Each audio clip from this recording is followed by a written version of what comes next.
Next, so this is basic tests of scope of the scope in Python, and something that is really important to grasp in programming languages.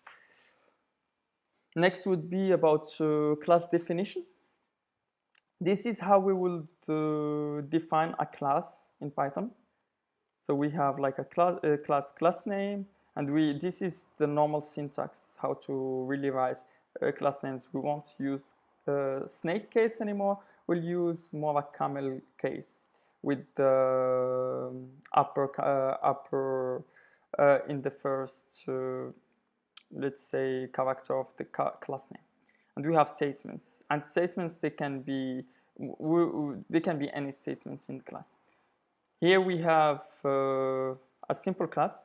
We'll create some class objects. So we have a class, my class, a simple class example, like it's a docstring, and we have an I variable in it, and we have a function in it, which we called a method. A function inside of a class is called a method. So it's a function that has something to do with this self. Self is like the objects of the class. So a class is used to generate objects. So we will use this kind of class objects in this in Python. Something that might be different from other programming language. This self here. So here f of self. And also this self makes you define methods. Actually, if you have some function without this self, it's not a class method. It's like just a utility method, I would say. So here, if you say my class, we can say x. Okay, I have to run this one. You can say it's x. It's my class. We call this is like instance of class or object. Let's say x is an object of my class. Those are what we like some OOP paradigm or object-oriented paradigms. Let's say here OOP paradigms, or yeah, say object-oriented programming.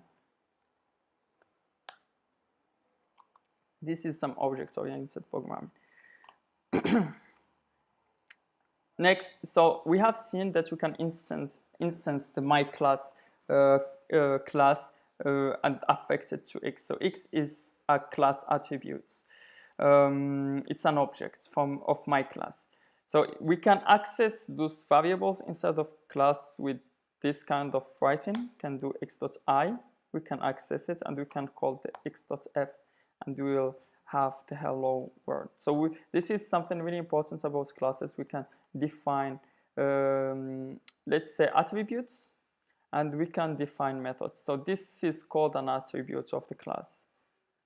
You will see that Python deals with attributes of classes. Python deals with oriented objects programming in a very nice way as well. Here we can create some class that is complex, from math complex, and it's like a number. We want to represent a number, a complex number. We'll represent it with the real part and imaginary part. And here we can create a complex number. So here we have x.r, x.I. So x is an imaginary, it's a complex number. So x is complex. I'll do it here. So x is a complex number. Okay? And you have x.r, x.I.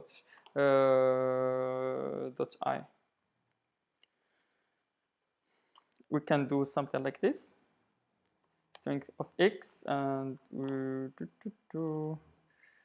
well, we can define something like this. Like here this is how we build actually an object of a class. We build it or we construct it. It's like this is the constructor. It's also a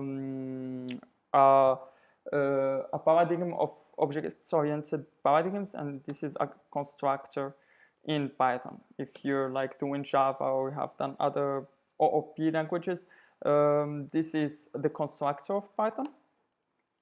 and this is how you would construct the this is how you put your class attributes in Python in here. It's like you create a function that is called init, and it takes self as parameter. It's the object, and it takes real part here. So self, we omit it when we call, and this is the real part, and this is the imaginary part. You can also like do something like real part, imaginary part, or image part equal and real part equal, and we'll have them like flipped around. Okay, so we can access them this way with positioning or with keywords. And we just say self.r. It's something really similar to Java. Java, you have this.r, attributes, and then you say self.r, it's real part, and self.i is imaginary part. So here, r and I are the attributes of xr, but not real part. Real part is not an attribute of x. So we have attribute error. So it's more just r. So just to make sure that you do the difference between the constructor parameters and the let's say the R attribute, like the parameters and the attributes of the class. Those are parameters of constructor, and those are let's say attributes of the class. Something that can be really interesting is to have this string. I've talked about it in previous class, and maybe it's not included in this, but I would do it. For example, we can create this function. Can create what is called the string representation of self, and here we can say return. We can say return x.r. Like we can return like this, since we have used this x.r. Let's say plus or minus your, just to avoid x.i, and we can do I here, for example. It will not be crazy if it's done like there is some formatting between negative, positive, but we can do something like this if they are both positive. For example, just for the sake of simplicity, you can just name them this way, and here we can say complex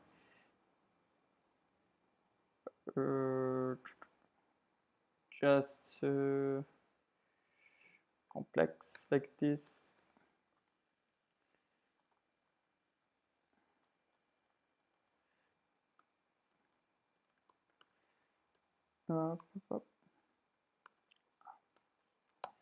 Complex like this, and we can do str of x, and it will say, okay, this is this kind of complex. It's complex 4.5 plus I3. Now this is how we would say what is our complex, or you can just take it off this one.